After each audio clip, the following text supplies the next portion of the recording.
রহস্যে ভরা ৪০০ বছরের পুরনো যশোরের সাগরদাড়ি শেখপাড়া মসজিদটি ১৮০০ খ্রিস্টাব্দে মসজিদটি নির্মিত হয়।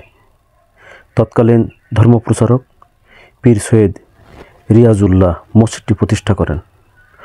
মহাকবি মাইকেল মধুসূদন দত্ত এই মসজিদের পাশেই গড়ে ওঠা মক্তবে ফার্সি ভাষা শিখতেন।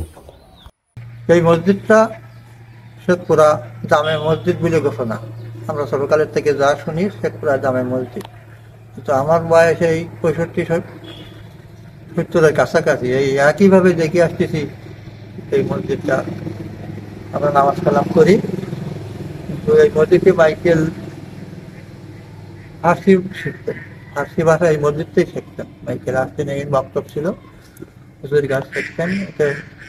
তারপরেও আপাতত যা মানে এখন যা শোনা যায় হিসাবে ৪০০ বছরের অধিক বয়স মসজিদটা। এই মসজিদটা এখন দিন নষ্ট হয়ে যেত।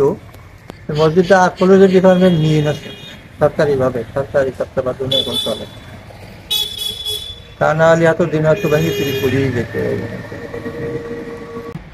এই মসজিদে শুক্রবারে ১৫০-রও বেশি লোক হয়। হ্যাঁ, আর আমরা প্রতি অক্টে জামাতে যা পড়ি, কোনোদিন এক কাতার, দেড় কাতার এইভাবে।